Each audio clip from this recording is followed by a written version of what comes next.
Dako tayo dyan po sa Albay dahil po yung mga Duterte senatorial candidates nagsasagawa po ng motorcade dyan po sa Legazpi City, Albay. Makakasama natin si Paul Montibon live mula dyan sa Legazpi City. Paul, good morning.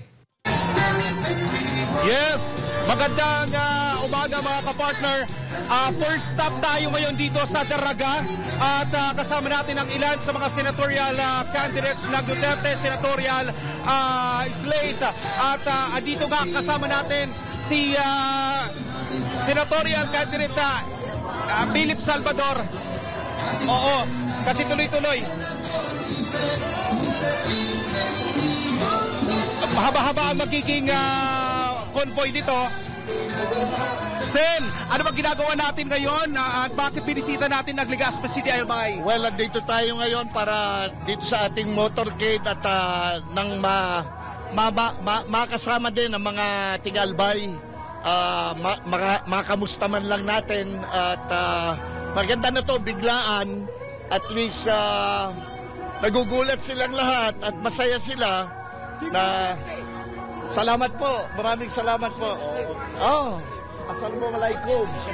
Damang-daman natin ang Team Duterte halos dito. Oo naman. At damang-dama ko rin ang Team SMNI, Pastor Apollo Kibuloy. Correct. Kumusta naman? Mainit ang pagtanggap? Mainit. Sobrang mainit ang pagtanggap. Ito nga andito silang lahat ngayon. Salamat po at naglabasan kayo. Pwede ho bang maabot ang inyong mga kamay? Ayan, at siyempre, nasa kabila naman ay umiikot din si senatorial candidate Attorney J.V. Hinlo para naman makadaupang palad yung mga kababayan ho natin. At sa kabila ho yan ng mga pinagdadaanan ng mga hamon ngayon ng Duterte slate ay eto naman ay mainit pa rin ang pagtanggap ng mga tao dito sa Albay. Oo, para ipakita ang kanilang suporta sa nasabing slate. Attorney, live tayo sa SMNI. Kumusta ang pagtanggap ng mga kababayan natin dito sa Daraga? Napakasaya ko po no, na nandito ako ngayon sa Legazpi, Bicol. Magpapakilala, kasama ko si Kuya Ipe Salvador. Marami tayong volunteers, nag-iikot tayo. Nandyan sila, ma'am. Oh.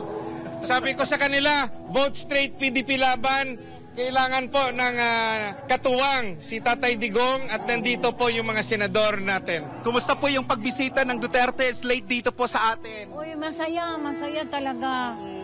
Para ang mga tao hindi nag-expose kasi yung ano. Sige. Ayan. So, Daraga Public Market naman ang iniikot ngayon ni senatorial candidate Attorney J.V. Hinlo. At bibigyan sila ng ilang minuto lang para suyurin ang lugar ng Daraga, Albay. So mga kapartner, talagang mabilisan dapat ang kilos kasi mahaba-haba at maraming mga lugar ang kanilang mga pupuntahan. Oo, ito naman ang ang representative di senatorial candidate Senator Bato de la Rosa. Kumusta? Good morning. Okay lang. Masaya dahil mainit naman yung pagtanggap ng mga taga Albay, no. So masaya ang Senador Bato. Ayan. Oo. So maraming salamat. Mga kapartner, tuloy-tuloy lang. Maya-maya lang ay magbibigay pa tayo ng mga karagdagan na mga update sa ating pag-iikot dito mismo sa Legazpi City, Albay. At syempre, bukod naman sa mga na-feature na natin ng mga senatorial candidate, ay andito din ang ating pinakamamahal na Pastor Apollo C. Kibuloy, at nakikiisa din kasama ang mga volunteers ng Pastor Apollo C. Kibuloy senatorial movement, no? Oo. Tuloy-tuloy ang kanilang pagbibigay ng suporta. Mahaba-haba ang convoy ng mga kababayan natin.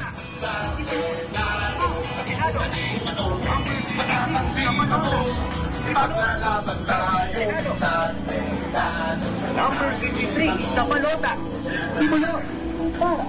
Ayan, mga volunteers ng PNP Laban, oo, at ating pinakamamahal na pastor, Pastor Apollo C.K. Buloy. Oo. Gaano ka-importante ang pagpili ng tamang kandidato? Vote wisely. Bakit vote wisely? Kailangan natin ng magbabago sa mundo sa Pilipinas. Kumusta po yung pagbisita ng Duterte Slate dito? Okay na okay, the best. Bye-bye.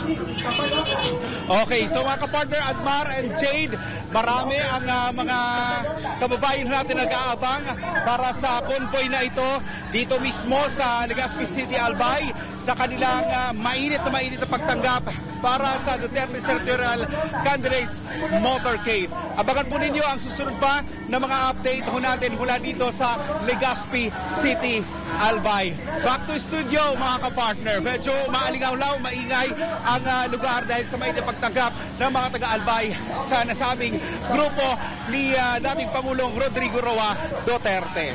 Ayan, maraming salamat Paul Montibon, live mula dyan sa Legazpi City, Albay, kung saan nga ay kasalukuyan po na nagsasagawa po ng motorcade ang Duterte Senatorial Slate.